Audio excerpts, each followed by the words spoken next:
Thank you so much, Gold, and thank you all for having me. I'm really excited to be here. Thank you to Dana and Drew for organizing things, and thank you to Elizabeth as well for working so hard to organize everything. This is the very first time I'm speaking in front of an audience since March of 2020, so if something goes weird, please bear with me. Okay, so today I'm going to be talking to you guys about the implications of recognizing and discussing racial bias. And I'm just going to start with an anecdote. Can everybody hear me? Okay, great. Okay, so this is Gunnar Myrdal. And Gunnar Myrdal was a Swedish economist and sociologist. And in the late 1930s, the Carnegie Corporation commissioned him to do a study basically investigating something basically investigating black-white race relations throughout the United States, primarily in the South. And they commissioned him specifically because he was Swedish, and they thought that maybe he would be a bit more objective than somebody who was a person in the U.S. And so the book that he wrote was called An American Dilemma, and here's a quote from that book. So Miradol specifically talks about what he terms the Negro Problem, and he says, when talking about the Negro Problem, everybody, not only the intellectual liberals, is thus anxious to locate race prejudice outside of himself. The impersonal public opinion or community feelings are held responsible. The whites practically never discuss the issue in terms of I or we, but always in terms of they, people in the South. People in their community or folks down here will not stand for this or that. We can go around for weeks talking to white people in all walks of life and consistently hear about the wishes and beliefs of this collective being, yet seldom meeting a person who actually identifies himself with it, but he follows it. So I just thought that this quote was really interesting because obviously Miradol is talking about the fact that despite that racism, right, especially in the American South, is really pervasive, it's everywhere, that when he was interviewing these individuals throughout the American South, they were essentially saying, it's not us, it's not me, this isn't a problem in our community. And I think that one thing that's really interesting about this is that this is a common issue that continues today, right, even though in the 1930s, Miradol discussed this. And so my research is basically informed by the theory of aversive racism that talks about this idea that although white individuals can be well-meaning and say they hold these egalitarian principles, they can simultaneously have these unconscious negative attitudes, feelings, and beliefs. And these beliefs can lead to a whole host of unintended negative consequences. And I have investigated these questions in a number of different domains. And I'm interested in a number of different domains. So as Gould was saying, I'm really interested in African-American patients and providers' interactions. And of course, there is evidence to suggest that these providers who hold these negative attitudes, that their Black patients oftentimes will indicate that they feel that the interactions are less comfortable, more stressful, less authentic. And although this work is some older work, there's evidence to suggest that this is still an issue, specifically that physicians oftentimes lack their own personal awareness of their biases, and in particular, they believe that since they are well-meaning individuals and they went into medicine to help people, that they are not susceptible to this. So in this particular study, when physicians were interviewed, the majority of them were unaware of disparities. They tended to attribute disparities to patients instead of to factors within medical school or within the system. And they often question the validity of studies finding racial disparities in healthcare. And I think that many of us who study race have probably also experienced situations in which we've seen, especially professionals out in the world, question the validity of these studies. And so in response to scientific evidence that provider bias can contribute to health disparities, here's what one medical professional said. I cannot understand why that would be. If you have the same insurance, the same diagnosis, I guess I can't accept any reason that that would happen.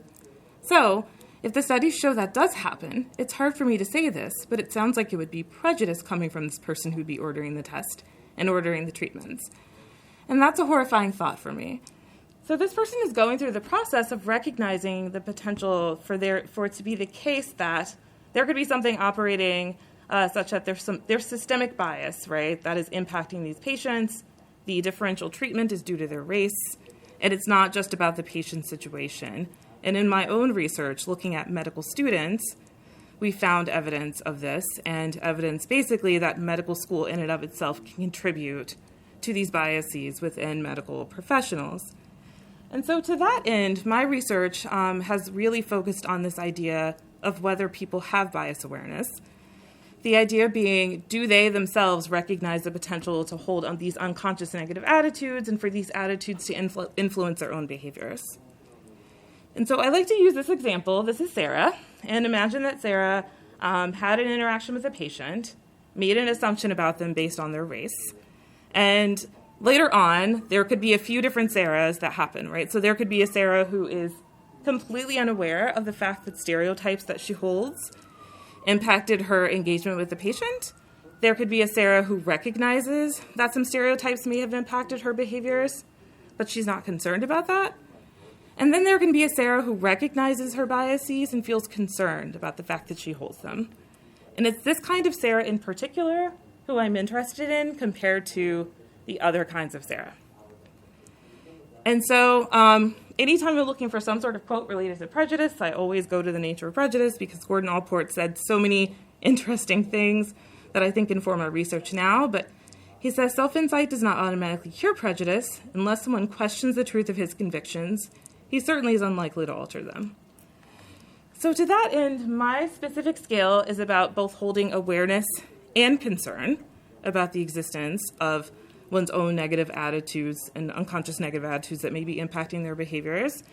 And I also think it's important to look at people's willingness and ability to self-report. So we obviously could look at people's explicit and implicit attitudes, but are people willing to self-report the fact that they think they may have these attitudes that are influencing their behaviors?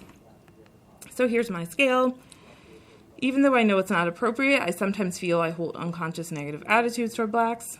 When talking to Black people, I sometimes worry that I am unintentionally acting in a prejudiced way.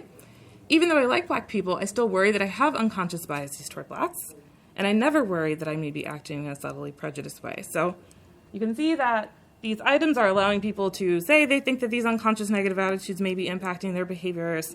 They're aware, but they also have some concern in this regard. And so today in this talk, I'm going to talk about some of the consequences of this individual difference or this measure, so people who are higher or lower on it, that I've found in my research. And specifically, I'm going to be presenting both correlational and experimental data, so presenting both because I've been trying to develop and understand the scale and see what it's associated with, while also seeing what kinds of things it might predict in terms of experiments. And I will end the talk by talking about some of the things I've been working on currently, as well as future directions of my work. So the first section of the talk, I'm going to talk about some positive consequences of bias awareness. So obviously this could be a subjective thing. I think that these things are positive, but that's how I'm framing it. So in some of my earlier work, basically what I did was I brought people into the lab after I had measured their bias awareness. And these individuals were randomly assigned to receive some IAT feedback that either indicated they had a strong automatic preference for white individuals or that they had little to no preference for white compared to Black individuals. And I found that when they were given feedback that they held these implicit negative attitudes, people high compared to low in awareness were more likely to accept the feedback.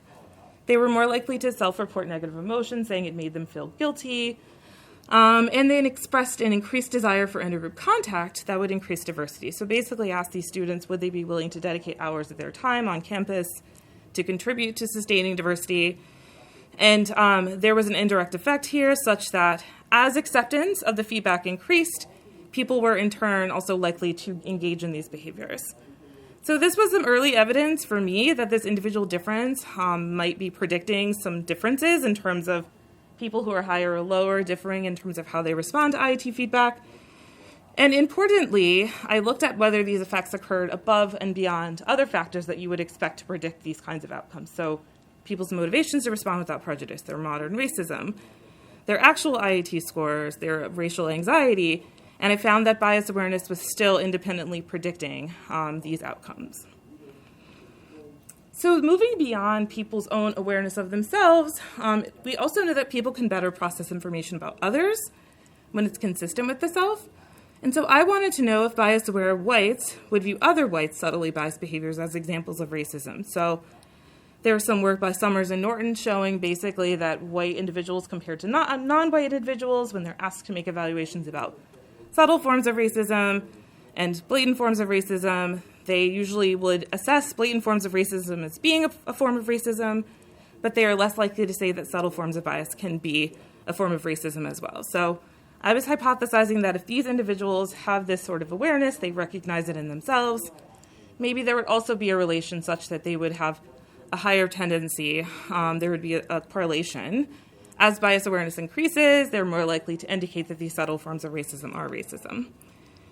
So we had about 150 white participants evaluate these items that Summers and Norton created. They were just sort of lay theories of prejudice that are subtle and blatant. And here are some examples. So the blatant one is pretty obvious. A white person belongs to a group that promotes racial bigotry. And subtle, a white person's uncomfortable around blacks. So we did not anticipate seeing any variability in terms of blatant prejudice like Summers and Norton found. We expected that individuals, whether they were higher or lower, would say, yes, this is a form of prejudice. However, we did anticipate that there would be a positive relationship such that as people's scores increased on the bias awareness measure, they also in turn would be more likely to label these subtle forms of prejudice as a form of racism.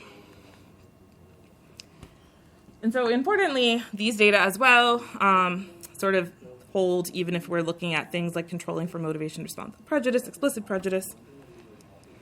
And what we found is what we were expecting. So there's no relation, right, between identifying blatant prejudice as a form of prejudice, but there was a positive relation such that as bias awareness increased, people were more likely to indicate this. And so I thought that this was some additional evidence that not only are individuals willing to endorse these items themselves, that this is predicting different behaviors in terms of how they respond to feedback about their own biases, but it's also related to how they are perceiving different forms of bias and their willingness to endorse the idea that subtle forms of racism can be racism.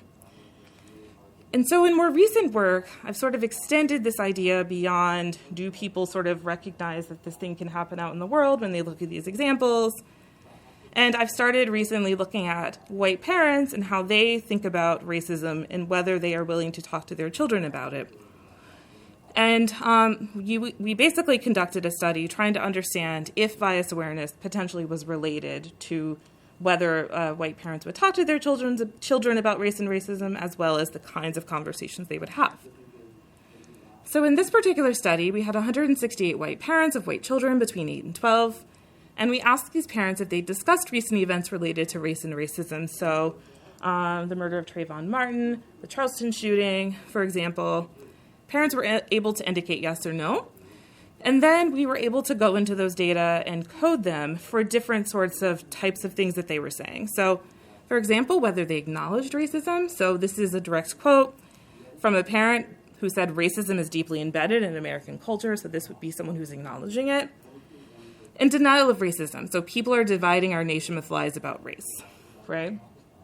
And so what I anticipated is if it's the case that these bias-aware individuals recognize that they themselves can have these attitudes that influence their behaviors, recognize the fact that different kinds of racism can exist out in the world, that they would be more likely to say yes to having these conversations, and they would be more likely to use language when describing the kinds of conversations they'd had acknowledging racism, and less likely to deny racism.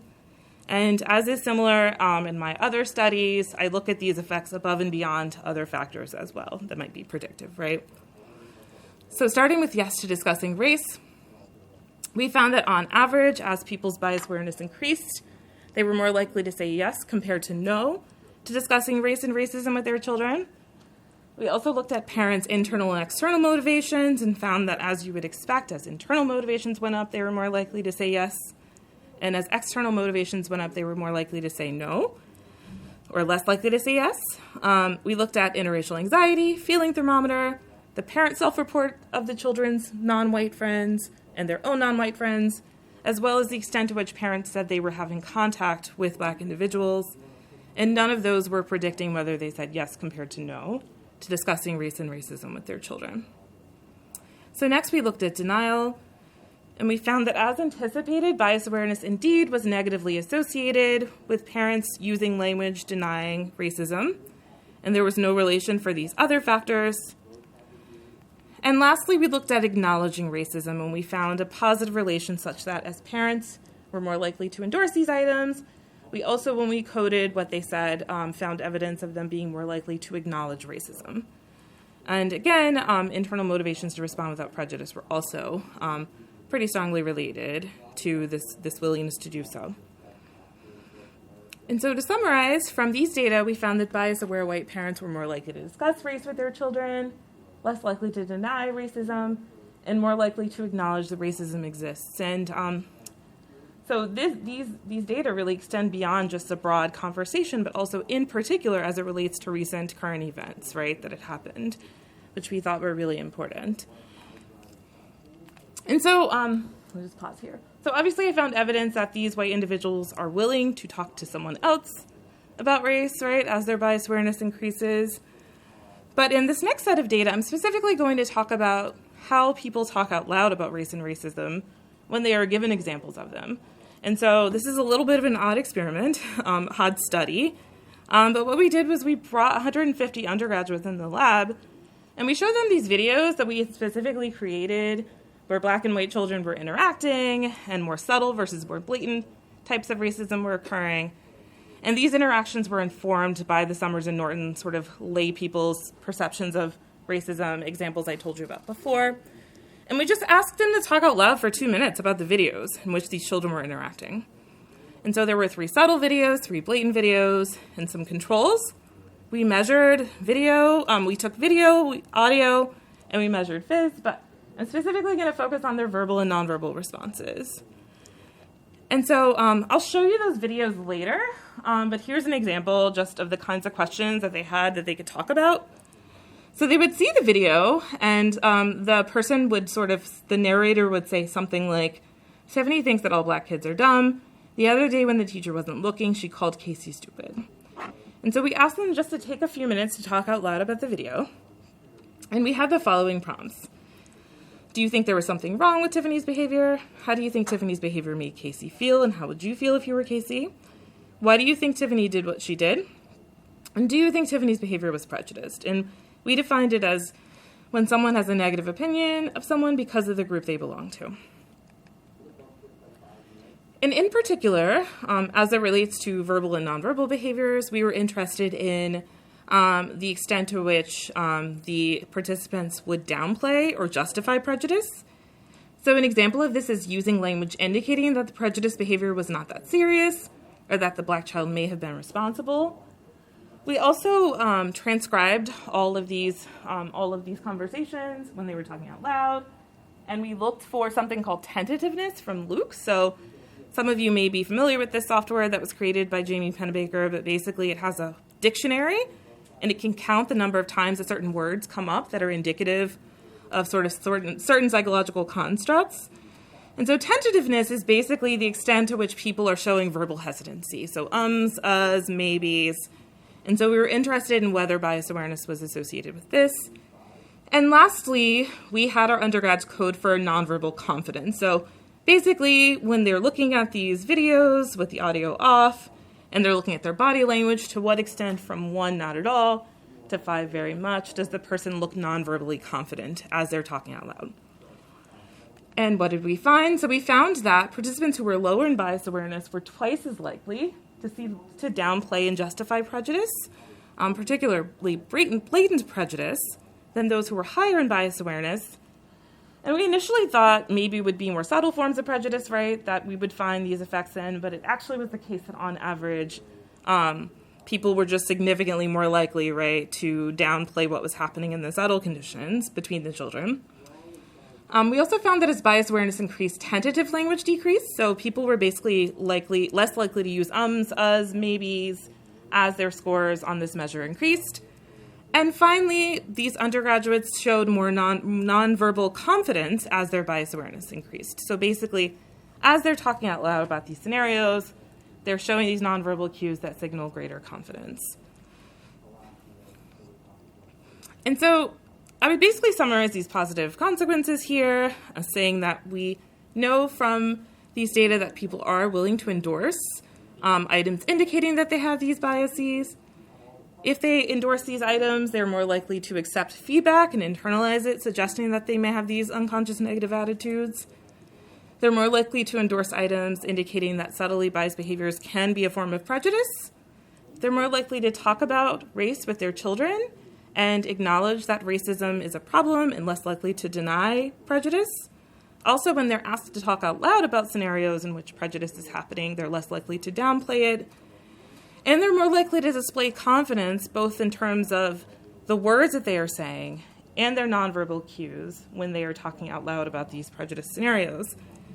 And I think this last one is really important because you can imagine that if someone is in an interaction with or observing someone talking about examples of racism, the extent to which they are displaying confidence and being less likely to downplay prejudice, right, could also impact that person and that individual's willingness to confront racism as well. And so I've shown you a lot of positive consequences, right, of this individual difference, but there's also the other side, potentially, of holding this awareness.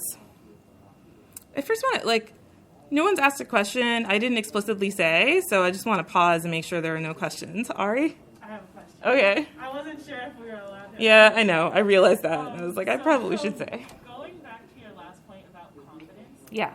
When talking about prejudice, is there evidence to suggest that when people are more confident, in talking about prejudice or something like that, that when they're confronted, live with an example, or experiencing it live, then they're more likely to confront it or call it out and try to rectify it in a flow? Yeah, so specifically as it relates to these nonverbal forms of confidence, I can't speak to that in terms of data showing that. We are wanting to do that kind of study. We're also wanting to take these videos and see how they impact other people's willingness to confront racism, right? But we don't have any evidence of that. And I think it's important that confidence isn't just what people are saying, right? Oh yeah, I talk about racism all the time, and I because I don't know what that would predict, but it's really the students who were showing more confidence were just sort of leaning into it more, less withdrawn, just seeming more comfortable, right, with taking on the idea that this, while they were talking about these scenarios, right? And so it's hard to know exactly what that would be predictive of in terms of behaviors. But I guess the fact that they, again, were also, in general, biased-aware individuals were less likely sort of to parse their words, it's potentially the case that this could be predictive of confronting. But I think that there are definitely barriers, right, to getting people to actually engage in active anti-racist behavior and put their butts on the line. In terms of that, so that's a really great question. So there's a question back here. Just if there was any links with the bias awareness and overcompensation or ways that they might talk about, race in ways that might be harmful or kind of overcompensation. Yeah. So I don't have any evidence of overcompensation. I will say that individuals who are higher in awareness are also higher in self-monitoring. So in general, they're just concerned about how they appear to other people. If the joke doesn't hit, right, that's the self-monitoring scale. If you tell a bad joke, can you tell that it went poorly and so forth? And so I can't necessarily speak to how that would play out in everyday conversations, but it does seem like there's a bit more in general, in terms of individual differences it's correlated with, a bit more caution or awareness of whether they're engaging in some socially inappropriate behaviors, if that makes sense. Yes? Yeah, just on the last one, I was wondering if you could speak a little bit more about the sort of nonverbal behaviors that, right, being portrayed as confident actually entails. And just and based on that, I was just wondering whether this sort of nonverbal behaviors entail communication patterns, and whether thinking about this, whether the effectiveness of this confident nonverbal behavior is culturally bound. Oh, interesting. So it could be culturally bound. I will say that I talked to Wendy Barry Mendez about our nonverbal coding before we started doing this because I wanted to know if there were sort of any standards in terms of how we should go about doing this coding, and she basically said in social psych it's kind of all over the place in terms of what people choose sometimes in terms of their specific way of measuring this. But she told me that women tended to be sort of more accurate and come together and do a stronger job of consistently coding nonverbal cues. I feel like I'm talking while Dana's in the room, and so she could probably tell me more about this than I can because I'm not an expert. And then also sort of same race situations in terms of nonverbal coding were important in terms of accuracy. And so we basically had a lot of white women doing the coding. And so I will say that like we've looked at this both with audio on and audio off, right? And audio on, when we're looking at confidence, like I wish I had these videos to show you, but basically the students who are sort of coded as lacking confidence are like bordering on whispering. They're looking down. They're sort of folding into themselves, right? And the students who are more confident, right? Their voice is louder. They're sort of making more eye contact with the screen. They're nodding their heads. Like it's clear, right, that like it's not like someone's trying to pull it out of them, right? They're just like, yeah, this is what's happening. It's really clear, as opposed to like, I don't know, like it kind of seems like, if that makes sense. So that's sort of what we see in terms of variability there. Yes.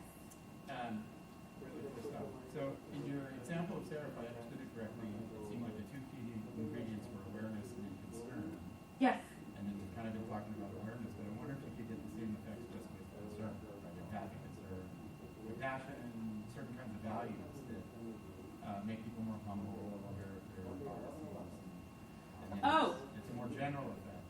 Okay. So just concern, but not in an interracial context. Well, you can measure the dispositional tendency to care about someone. Yeah. Right? And maybe they're worried about biases they may have in every specific context. Right. And that could be the effect. Right. So I can say that when I have looked at, so I've only looked at self-monitoring. I've not looked at like a general sort of tendency to be concerned about others, for example, and I haven't found that sort of like trumps effects that I found in the past. I also can say that this is correlated with interracial anxiety, but they predict opposite things, if that makes sense. So obviously that's a specific kind of anxiety and concern, less more a concern about other people. But I have sort of thought about this in terms of like, who's the kind of person, right, who's going to score higher on this measure? And is it a person who, for example, on average is higher in empathic concern and more likely to pick up on cues from others signaling, you understand what I'm saying. So one of the studies that I tried to run, I tried to replicate Carrie Kawakami's work where she talks about like people, like whether there's racial variability in their willingness to look at the eyes of people, right? Which she also sort of talks about like as being associated with things like empathy, for example. And so I thought maybe like bias-aware individuals would be higher in this tendency. And I've replicated her effect, but I haven't found any evidence that, for example, they are necessarily more willing to make eye contact, to look at the eyes, rather, of black individuals compared to white individuals. So I think it's eyes versus nose. So I'm not really like answering your question full on, but I'm just sort of spitballing right now, like as I'm thinking about this. But I'm saying this to say I think it is a component, right? Like I think it takes a certain kind of person to walk through the world, as Margot Monteith talks about, recognize I did this thing, then reflect on it later. There are going to be individual differences, I think, that predict this, but also like situational, environmental factors and motivation and so forth. So, thank you. Well, did you have a question? I did, but we can wait if you want to continue on. But Yeah. all right. In your last paradigm, people watch children. Did you control for or collect the perception of age of the child? Because I saw children, but the math had like division and multiplication on the board. So Yeah. maybe there's like perceived differences of like how old the child is, and like that can change about like Yeah. race and stuff like that. We didn't look at that, but that's an interesting question. Something we could like even just have like independent people look at. So no, but thank you. Any other questions? Okay, cool. All right, it's time. Okay, so negative consequences. So So we know that admitting bias is non-normative and may be perceived negatively. And we also know that white individuals have concerns about appearing to be prejudiced, which causes intergroup anxiety. And in general, right, if we look at this measure, bias-aware individuals have these heightened concerns. So I wanted to know my research, do bias-aware individuals sort of show this correlation with intergroup anxiety? And might this in some contexts affect desire for contact? And so first study that I did, basically I looked at some medical students' data. And so I'm just going to walk you through how I got these data. Basically, these were first-year medical students from 50 schools. This is an all-white sample, 1,400 students. They have something called the Matriculating Student Questionnaire that they take at the beginning of medical school that asks a whole host of questions. Some of these students said it was okay for us to link data from the MSQ to our study, and specifically in the MSQ, they ask about working with minorities. Some students said, we don't want you to link, and instead we had them take them all together. And our main survey had interracial anxiety and bias awareness in it. We looked at these data separately to see if there were any differences in terms of when people answered the questions. We didn't find any, and so that's how we got all these data, and they're combined. Okay, so interracial anxiety was medical students or patient-specific. So basically, we took Planned Divine's measure and made it patient-specific. I'll get anxious when interacting with Black patients. And then from the MSQ, this is the question that we took. So they responded yes or no. Regardless of location, do you plan to work primarily with minority patients? And so basically I wanted to know, is bias awareness associated with this anxiety potentially? And also might it potentially translate into not wanting to work in these primarily minority environments? And what I found was that bias awareness was positively associated with interracial anxiety toward Black patients. But among those who felt more cold toward Black individuals, this translated into lower intentions to work with minorities. So specifically, I also looked at feeling thermometer, right? So cold versus warm toward Black individuals. And I found that on average, if these medical students were higher in awareness and more cold, this translated into them not wanting to work primarily in these environments. But if they were warmer, it did not translate into the situation. And so I think that this is just an example of the possibility, right, that maybe this awareness can bring about a form of anxiety that might, in certain contexts, lead to avoidance. I mean, this is a very specific scenario, right, working in a predominantly minority area. But I've started to think about why that anxiety might come about and how we can look at that sort of experimentally in terms of what might predict this and what sort of outside factors might also be influencing this. So one model that I think is really helpful, these researchers have done work in Israel, right, thinking about in-groups and out-groups and history of sort of, one group sort of perpetrating these moral violations on another group. And this need-based model of reconciliation suggests that people who historically have been perpetrators of bias, they fear that they might violate some moral standards and group norms, and that through this, right, if they're groups, or let's say that people are shifting away from wanting their group to appear to be the prejudiced group historically, right, that if they're perceived to engage in these behaviors, their group may perceive them to be a bad person, and they may want to socially exclude themselves from that individual. And so I wanted to know if there's evidence that someone does this when an individual admits their bias, right? So thinking about admitting bias, so, there's a lot of evidence to suggest that admitting bias can potentially be a good thing. And when we look at some of the other literature, we know that when it comes to people admitting their faults, observers tend to value people admitting their mistakes. They derogate those who conceal flaws. And admitting wrongdoing is viewed with integrity. So it's important that it's possible that observers may appreciate the integrity of a person who admits their racial compared to gender bias. Racial or gender bias, rather. However, we also know that people just are likely to believe what others say, especially when their internal states are ambiguous, and individuals simply may just believe an individual who denies their bias, right? So if we're thinking about a situation in which someone has engaged in prejudice, they admit compared to deny it, how are they going to be perceived? There are a number of ways in which people could potentially react to this individual. And given that bias, admitting bias is non-normative, people often want to avoid the social costs of bias attribution. Bias accusations are often considered to be offensive, and observers might be motivated to favor someone who denies over admitting racial bias for these reasons. And so basically what I'm arguing here is that out in the world, right, if we see an example of somebody who's engaged in a prejudiced behavior, oftentimes, right, if that person admits that they have engaged in this behavior, there may be some fallout that occurs from that.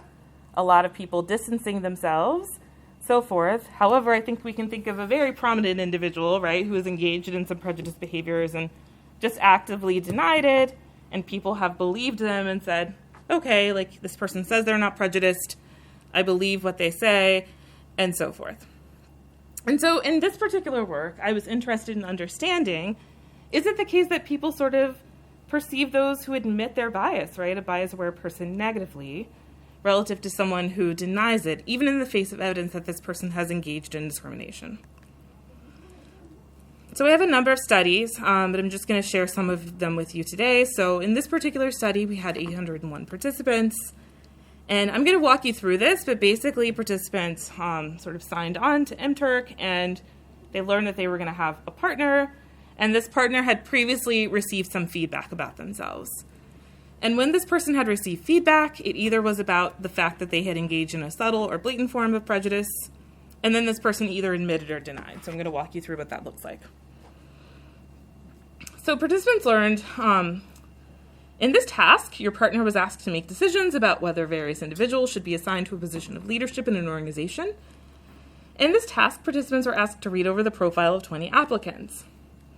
So in the more subtle prejudice manipulation condition, participants learned from the pool of 20 applicants. The participant was asked to pick 10 individuals for a position of leadership. In this 20-person applicant pool, 50% were black, 50% were white, and they were equally qualified for the job. So what's important is that they learned that their partner knew the race of the applicants, but they did not know that these applicants were equally qualified, right? And they were just asked to pick. Okay, so in this situation, the individual 80% of the time picked a white individual over a black individual. You guys may not be thinking this seems very subtle, but in previous talks, people said, I don't know if this is actually a really strong form of discrimination, and so this is the subtle condition. So basically this person learned this feedback about themselves, right? That 80% of the time they had picked white over black. And in the blatant condition, I'll just describe it because it's a lot to read.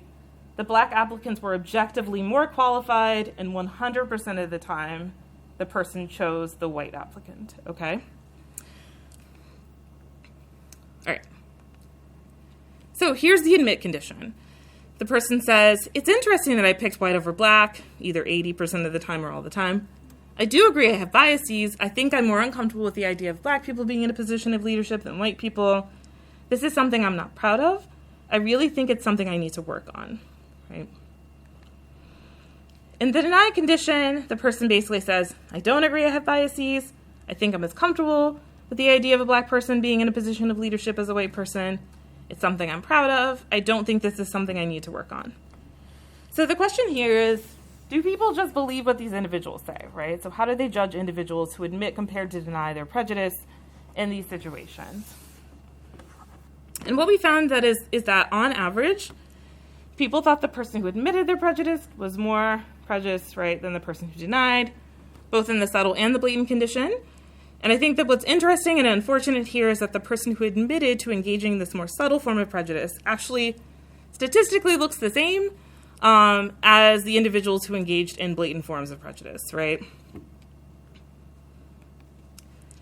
And we wanted to know whether this translated into those issues related to bad person. And what we found is that basically the action is happening in the subtle condition. So on average, the person who denied their prejudice rate was perceived to be more good than the person who admitted their prejudice. And we find the same thing for social distancing. So basically, would you want to be this person's friend, their coworker, associate yourself with them, etc. And we found that these effects were mediated through prejudice perception. So basically, as people perceive this individual to be more prejudiced, they in turn thought they were more good and more worthy of social distancing, and this effect was stronger in the subtle compared to blatant condition.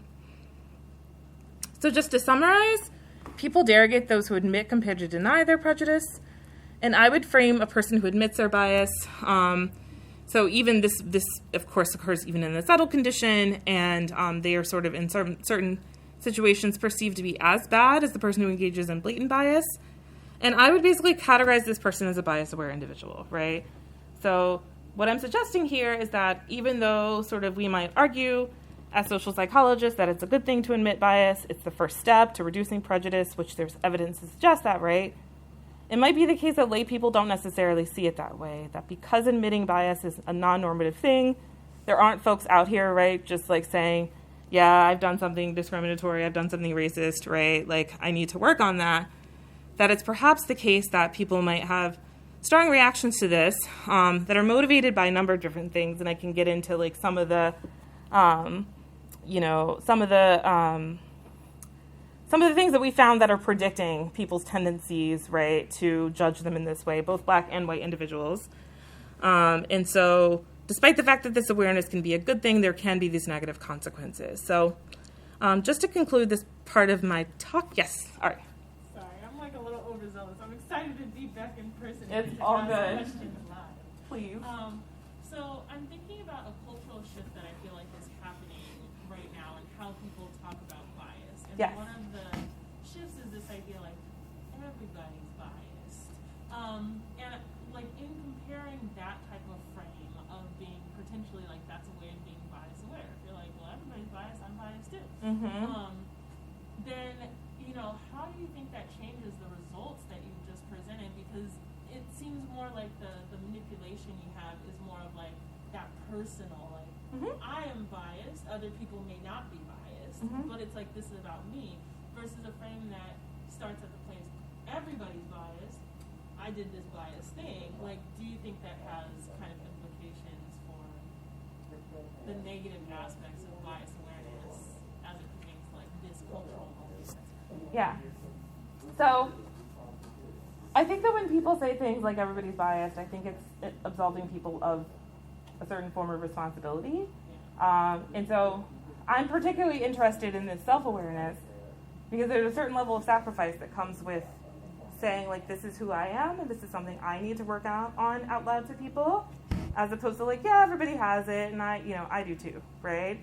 And so I think that if we're talking about bias out in the world and people's recognition of bias out in the world and their willingness to just recognize that that is a thing, I think that, now I don't know if in this manipulation I first said everybody, or this person says everybody's biased and I'm biased too, how that would potentially play out.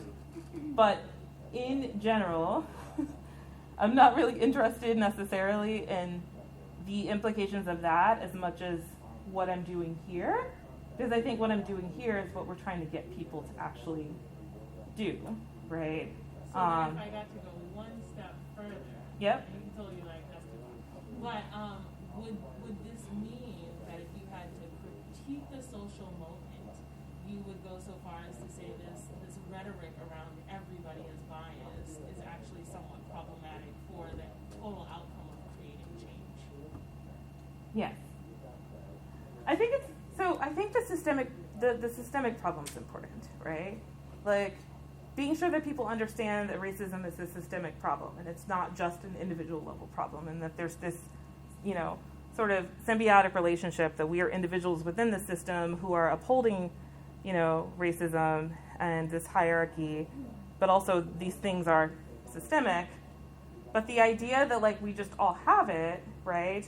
It sort of leads to potentially the situation where people either feel helpless or they don't feel like there's something actively that they need to pursue and confront. And also it reduces the likelihood of them reflecting on what are some examples in my life in which I may have actually done this thing, right? If it's just this nebulous, it's out there, everybody is doing it kind of thing. Is that helpful? Does that answer? Yeah, no, I mean, I'm with you. Okay. I mean, I It's not really definitely think data, it's that's just like, no, but I think that's part of the interplay in thinking about like people situated within a cultural space. You can both have systemic biases that create like a time now where pretty much everybody is biased, but that doesn't necessarily mean that, number one, we can change those systems to create outcomes where everybody isn't biased. Right. So it's like, how do you get that balance? Right. And I think, like, when I talk about these things, especially when I talk about it to lay audiences, I'm like, all right, let's just operate under the assumption that we are. Cool. Now what? Phil Goff talks about this. Like, I don't care, like, how touchy-feely and warm you feel toward me. I care about how you behave, right? And so it's that next step. Like, okay, like, cool, like, we all have biases, but now how do you prevent these things from impacting your behaviors, right? Is the important piece. I'm going to go to Dana. I want to build on that because I think that this is so compelling because it makes us think that, okay, well, what do we need to do to create spaces where people actually can feel comfortable in expressing the biases that they have, or the fact that they just made a decision that they're, noodling about and fussing and like wondering do they make the wrong decision. And the idea, for me at least, when you talk about everyone is biased, it's toward the goal of creating a safe space so that people can feel comfortable talking about the issue. I guess when you said that, I had in my mind an experimental manipulation that was something along the lines of what you had said, only toward the goal of not like saying it's okay or absolve your biases, but more like this is a safe space and this person expressing the fact that they're concerned. And so that was one kind of interesting thing that I spoke. I had that same idea. And another one was expertise. I remember many years ago, 15, 20 years ago, Marguerite Banaji talking about how she herself was biased. I think I was like an undergraduate at the time or something. And I there was this icon talking about prejudice and implicit bias, and she's admitting to this group at APS that she herself was also biased. And that moment is stuck in my mind my entire career because it was just this moment where I thought, wow, even this person who studies this for a living and lives and breathes getting rid of racial prejudice that can be in our world is also biased. And so I wondered also about the level of expertise. So like, look, I've done my homework, I've really been, so I'll stop talking, but my mind was full of interesting ways you could go toward the goal of, okay, well, what sort of situations do we need to create for people to allow it to be okay for people to say, I'm biased, safe spaces, expertise, whatever. That we should focus on. Yeah. I mean, so when I hear you say that, I hear like a lot of layers.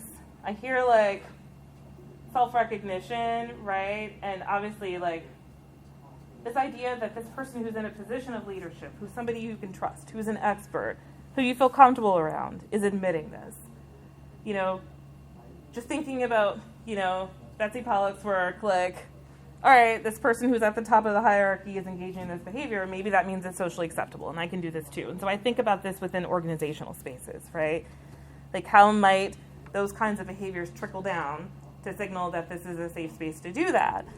So when I say, like, absolve people of responsibility, what I really mean and think about is, like, okay, like, that's the first step, right? Like, so maybe people are struggling with it. They're looking around, nobody's saying this, right? And they don't feel comfortable doing so. I think it's important to think about the next step. And another thing you were talking about was motivation, right? Like, okay, like now I need to figure out all of these different things that I can do, resources that I can accrue, et cetera, to be able to address the fact that I may have these biases. And so I think all of those components are really important. And so I'm sort of more so trying to avoid the idea that, like, we stop at the, like, we all have it, and somebody's saying, like, okay, cool, me too, and then not doing the next thing, which, like, is painful and uncomfortable, and, doing that self-reflection and so forth. And so I talk about this actually probably in the next slide, but acceptance-based emotion regulation, for example. Like, there's been a conversation more recently about white fragility and this idea that, like, people want to run away from discomfort. And how can we, instead of reducing anxiety, right, help people think about ways that they can sit with the discomfort that's going to pop up? Because guess what? Thinking about racism, right, for anybody, it's uncomfortable, and it's just, it's never going to feel good, especially if you're doing the work. But I appreciate your comments. Thank you. Yes? So real quick note about the last manipulation for the subtle and the blatant. Was it the subtle person who said that they weren't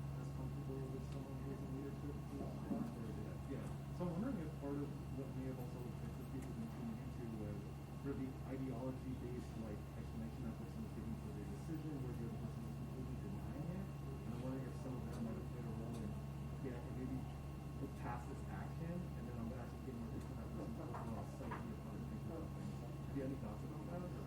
So I can only hear some of what you said. Oh, sorry. But are you saying that there's something specific about the person saying, I do think I have this problem with black people, like this, I do think I feel uncomfortable with black people being in a position of leadership, like, if there's something specific about someone saying that that's driving this effect? If that could like kind of trump the sort of action that they just Sure. took part of. Yeah, absolutely. I think that is probably like strengthening the effect, right? And I framed it that way because like it's essentially like my bias awareness items, right?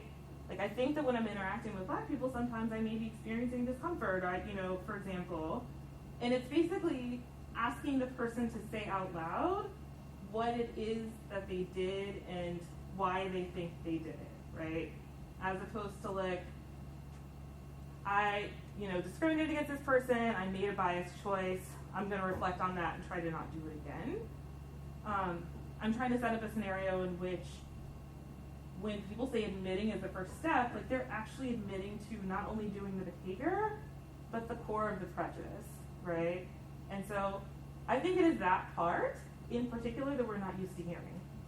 So saying like I'm biased is different than I'm biased, and here's an example of something I've done wrong that I'm working on, right? So like, thinking about Margot Monteith's work again, like she actually talks about like, I cross the street when I see a black man, right? Okay, like now I'm gonna think, like I just crossed the street because I saw a black man, what's the root of that? Why did I do that, right? And I think we're just not used to hearing those narratives out loud. So I definitely think that contributes to the strength of the effect, and perhaps if we took that away, it might not be as strong. Yeah. Stacey. Yeah, so I do want to see your next slide. As you were saying, you're going to get to it, but just really quickly on that, because I was thinking about white fragility for a while as you were going through your presentation.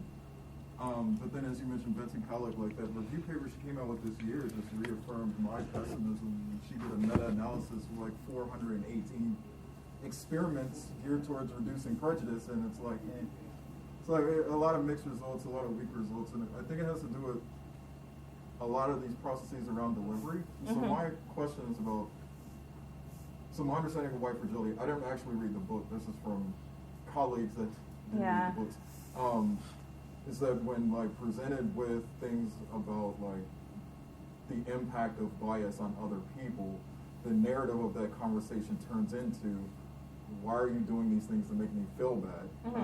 And that now the problem is that I feel bad, not those things that happen. But like when your experiment is showing, I want to hear your thoughts on when a person denies that they're biased, which in my mind, I'm like, oh, that's a form of white fragility. I'm like, I don't want to deal with any of this.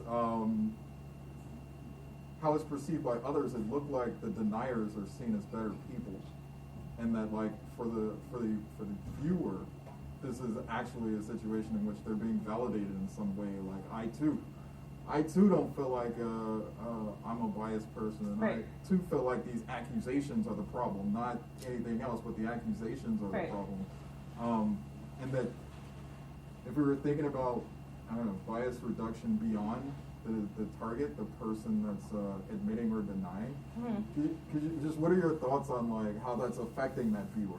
Like, is that viewer now, like I see somebody showing white fragility, or see someone denying that they're biased, and I'm a white person too, would this lead me to be more set in my ways that like, I guess a similarity to what Ari says, so everyone's being accused of being biased when we're not necessarily biased. Right. And then going in that direction, that would make it less likely that they'll change? So that's my hypothesis. Like, that's why I want to like look at some of those, take those videos that we had earlier and use them as manipulations and see how it impacts people's willingness to say that what was happening in those scenarios was actually prejudice.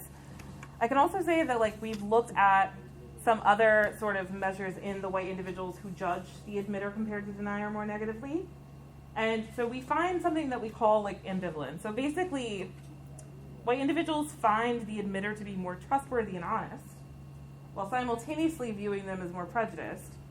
And so there's this ambivalence, right? But it still ends up leading to negative perceptions. And when we look at like what's driving this, it is white people fearing that they themselves will look racist if they favor the admitter, if that makes sense. So there's definitely, I think, a component there to like that person denied, and I don't want to be the person, right, to say that I'm the racist, for example.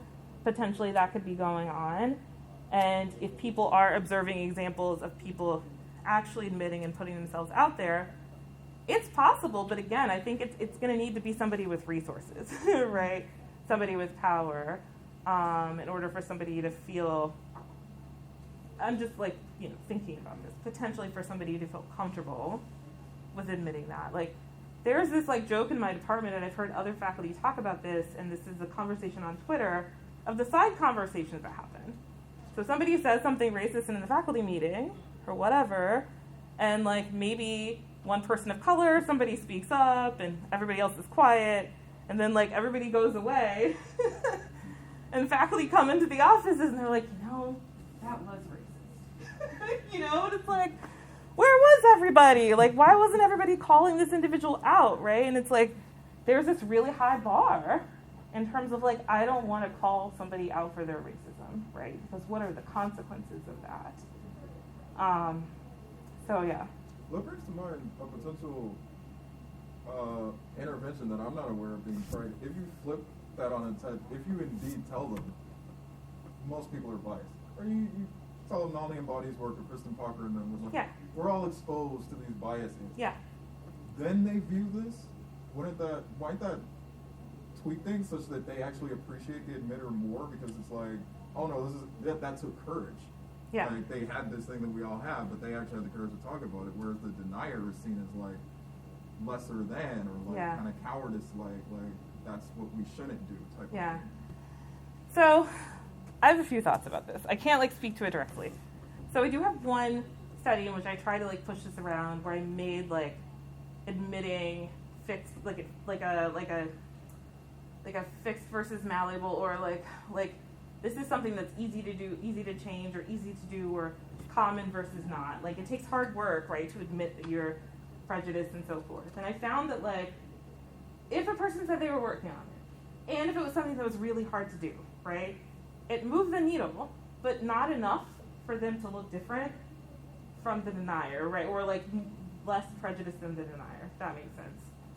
If we get into the qualitative data, right, we look at the comments, people don't seem to recognize that they're doing this. They're like derogating the denier, right? And then, I didn't show you these data, we have these forecasting data where we ask people, look at this scenario. What do you think you would do? Overwhelmingly, people think that they would think the denier is a bad person, think the denier should be socially distanced from, and think that that person is more prejudiced. So the opposite of what they actually do. So obviously, if we present people with data, maybe they would shift their mindsets. But people basically, like, they want to do the right thing. They say, like, yeah, it's a good thing to, like, support someone who admits they're prejudiced. But in these experimental situations, they don't do that, right? So, yeah. But I definitely want to figure out how to undo this. Also, the last data that were collected were in 2020. So I think it'd be interesting to collect more data now and see if we have seen any shifts, right? So We would hope, right? we would hope. We would hope. What time do I have until? 15 after? Okay. I'm not going to get to all this, but that's all good. So just to conclude, so I'm not going to restate this. I've already said all these things. There are positive and negative consequences. Okay. So I'm going to try to quickly go through some current and future directions. So obviously I showed evidence that bias-aware parents are more willing to, or they at least say they're having these conversations with their kids more, less likely to deny, more likely to acknowledge, However, there have been, some researchers basically saying, look, like there's been this call for white parents to discuss racism with their children. However, we don't have any empirical evidence, right, to confirm that this is actually a good thing, that it's going to help reduce bias. And also, white parents, on average, right, a lot of times they say things like, I fear that if I did it, I would mess it up. I don't feel like I have the tools, like it hasn't come up, and so forth. And so in some of our more recent work, we've been trying to understand if we have white parents discuss race and racism with their child, will it potentially influence the children's attitudes? So I'm going to go through this relatively quickly. But we brought 80 white parent-child dyads into the lab from the greater Chicago area. So these data were collected between 2017 and 2020, so sort of recent George Floyd sort of conversations. So these were self-identified white parents and their children between 8 and 12. This is middle childhood. So this is, an age, basically, Applebaum and Falker and so forth have shown that there's this discrepancy in terms of, like, kids' implicit and explicit attitudes, but also kids' willingness to talk out loud about race. And 92% of these parents were mothers. Okay, so this is the whole study, right? I'm not going to talk to you about all the data today.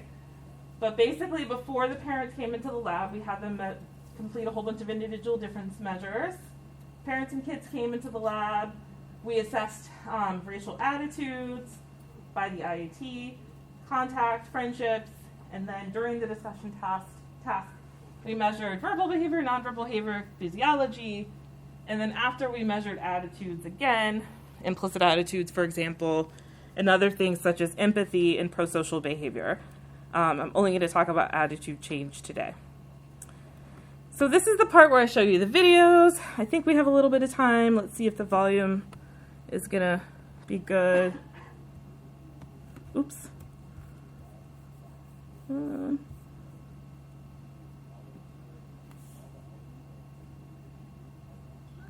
Nope. It's not. Is there a way for me to easily get this to go through the thing? You know what? Maybe I can do this. Let's see this.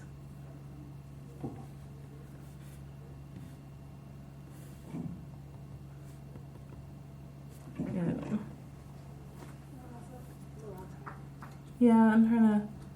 Okay. Tom feels uncomfortable around Black people. The other day, when he was interacting with Adam, he felt nervous. Okay. So here's an example of subtle racism, right? And then here's an example of blatant racism that the parents and kids discussed. Jamie tells her friends that they should not play with Black kids. The other day, she told Samantha not to play with Jessica. Okay. So I'm not going to get into a ton of details about these data. I'm just going to show you a basic effect, and I can answer questions about other stuff. But essentially, the parents and children had a discussion. They answered the same kinds of questions, right, that we had the undergrads answer before. I just want to say that we have a paper right now where we basically coded the kinds of conversations that were happening. And, there are a number of different things going on that are positive and negative. Like, some parents were giving, the white child the benefit of the doubt. A tiny percentage of parents blamed the Black child for what happened, et cetera, et cetera. But I think that, like, what's really important is that 94% of the parents at some point pointed out prejudice, and 94% at some point mentioned race, right? And obviously those can be in positive or negative contexts. But previous literature, right, that's tried to get parents to have these conversations have really struggled, right, to get people to actively talk about race.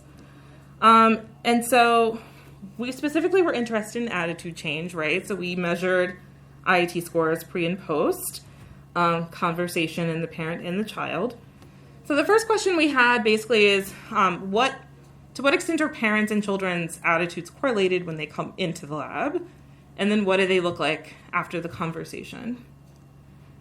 And so what we found is there was no correlation, right, between parents and children's IET scores before the conversation, but that significantly increased after. And when we look at these data, when we look at the little plots, what we find is that basically the parents' pre and post attitudes are strongly correlated and the kids' pre and post own attitudes are not. The parents sort of are, so the kids are sort of synchronizing with the parents, basically, is the best way to describe it. All right, and in terms of attitude change, we found that on average, pre to post conversation, both parents and children's negative implicit attitudes decreased. And so there are a number of different or imperfect things about this. This isn't a clean experiment, right? There's not a control condition. This is pre to post. But when we look at these data for the children, James Ray, Christina Olson have data in which they've looked at if kids take the IET twice, 2 hours apart, which is our method. Do we see reductions or changes in their IET scores? And basically, same age range, their sort of effect size is roughly the same as what we find pre-discussion, about 0.3 to 0.4. And so this lower score that we get, 0.16, right, is significantly lower than what they found. They didn't find any changes pre to post IET when nothing else was happening in between. So I could talk about other things like nonverbal behavior and physiology and how those are associated, but I will just say that generally speaking, things like nonverbal discomfort, physiological stress did not increase the kids' negative attitudes, right? This effect of the decrease of attitudes still remained, even if parents were feeling sort of physiological stress or showing nonverbal cues of discomfort. Okay. So this did affect the children's attitudes, and in our future papers, we're basically looking at things like physiological reactivity. We're finding that, for example, even in this sample, bias awareness is associated with lower colorblind conversations, greater color conscious conversations, etc. We're going to look at things like synchrony between the parents and the children, and so forth. So, all right. I'll end with this quote by Gunnar Miradol. It was believed by most well-meaning people that self-healing would come to solve itself by the lapse of time. This nation early laid down as the moral basis for its existence the principles of equality and liberty. Yet although they are 1/10 of the population, blacks are treated as inferior and denied civil rights. In this sense, the Negro problem is not only America's greatest failure, but also America's incomparable great opportunity for the future. And Miradol concluded that the Negro problem was actually the white man's problem. Okay. Thank you to everyone who helped me collect these data. So Allison Skinner, my former postdoc, James Wages, who just graduated, my first grad student, I'm so proud of him. Emily Blevins, who was a grad student at UIUC, is now doing her internship at Emory. My collaborator, Jamie Abud, Sarah Waters, my mentors, Mary Murphy, Jack Video, Michelle Van Ryn, and all these places that gave me money. And thank you to you all. Yeah.